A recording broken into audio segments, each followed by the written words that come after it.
Oremos. Padre Celestial, te damos gracias por el gran privilegio que nos concedes de reunirnos en este lugar para abrir tu palabra y escuchar tu voz.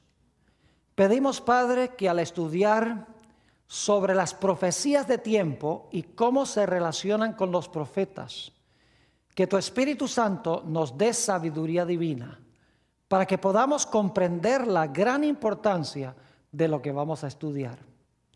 Te damos gracias, Padre, por escuchar y responder nuestra oración, porque te lo pedimos en el precioso nombre de tu Hijo, Cristo Jesús.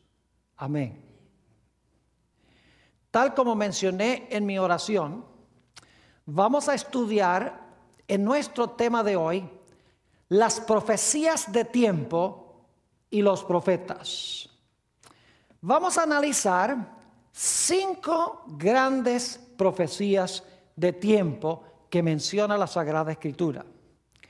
Ahora, estas 5 profecías de tiempo tienen que ver con algunos de los eventos más extraordinarios en la historia de la salvación como se haya registrada en la Sagrada Escritura. Estas profecías de tiempo tienen que ver con el primer profeta que menciona la Biblia. Tiene que ver con el diluvio universal. Tienen que ver con el éxodo de Israel de Egipto. Tienen que ver con el cautiverio de Israel en Babilonia. Y tienen que ver con la venida del Mesías y últimamente con el comienzo del gran juicio final. Es decir, las profecías de tiempo que vamos a estudiar no son profecías insignificantes.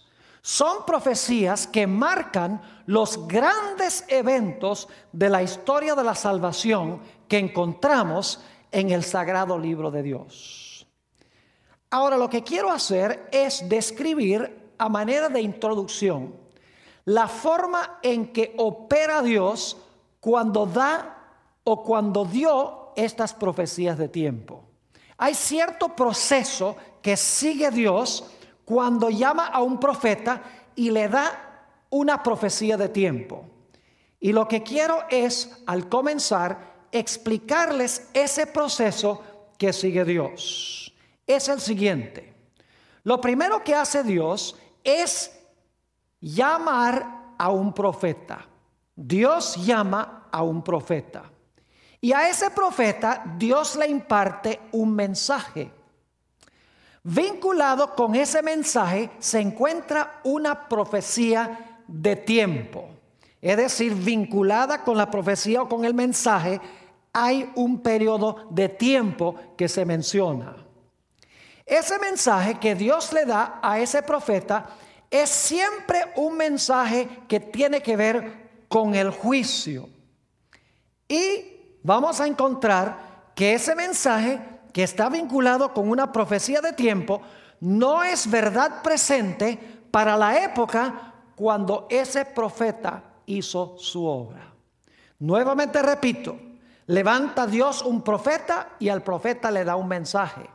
Conectado con el mensaje hay un periodo de tiempo. El mensaje tiene que ver con juicio y el mensaje no es verdad presente para la época de ese profeta. Ahora, lo interesante es que después que pasa el periodo de tiempo en esa profecía que Dios le dio a ese profeta original, Dios levanta a otro profeta.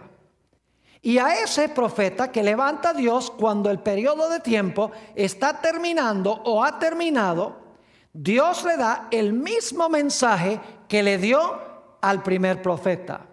Y ahora este mensaje dice, el mensaje que Dios le dio al primer profeta ahora se está cumpliendo.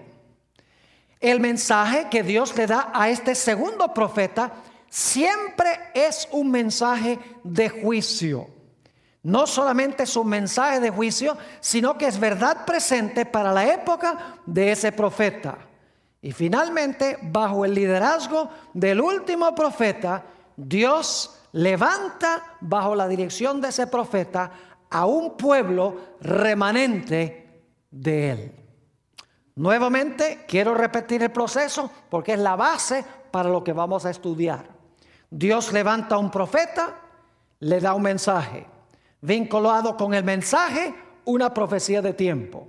El mensaje tiene que ver con juicio y el mensaje no es para la época de ese profeta. Al llegar a su fin ese periodo de tiempo, o al acercarse en algunos casos la terminación de ese periodo de tiempo, Dios levanta a otro profeta. Le da el mismo mensaje que le dio el primer profeta. Ese profeta dice: el tiempo del cual habló el primer profeta se ha terminado. Ahora es verdad presente. Es un mensaje de juicio, al igual que con el primer profeta, y Dios saca a través del liderazgo del segundo profeta a un pueblo remanente. Ahora, como les mencioné, quiero compartir con ustedes 5 profecías de tiempo muy importantes de la Biblia, a donde Dios sigue este proceso. Vayan conmigo al libro de Judas, los versículos 14 y 15. Judas, el versículo 14, y vamos a leer el versículo 15 también. Aquí tenemos mención del primer profeta de la Sagrada Escritura. Se llamaba Enoc. Dice allí en el versículo 14: de estos también profetizó Enoc. Fíjese que si profetizó tiene que haber sido profeta. De estos también profetizó Enoc, séptimo desde Adán, diciendo: he aquí vino el Señor con sus santas decenas de millares. ¿Y a qué va a venir el Señor con sus santos millares? Dice: para hacer juicio. Ahí está, un mensaje de juicio. Para hacer juicio contra todos y dejar convictos a todos los impíos de todas sus obras impías que han hecho impíamente, y de todas las cosas duras que los pecadores impíos han hablado contra él. Así que Dios levanta a Enoc, le da un mensaje de juicio, de que Dios va a venir para juzgar a esa generación de impíos que se mencionan aquí en Judas 14 y 15. Ahora, inmediatamente nos preguntamos: ¿de qué juicio estaba hablando Enoc? La respuesta es doble, porque Enoc estaba hablando de 2 grandes eventos que se realizaron, o uno se realizó y el otro se realizará en la historia. El primer evento fue el diluvio universal en los días de Noé. Y el segundo evento es la segunda venida de Jesús en poder y gloria.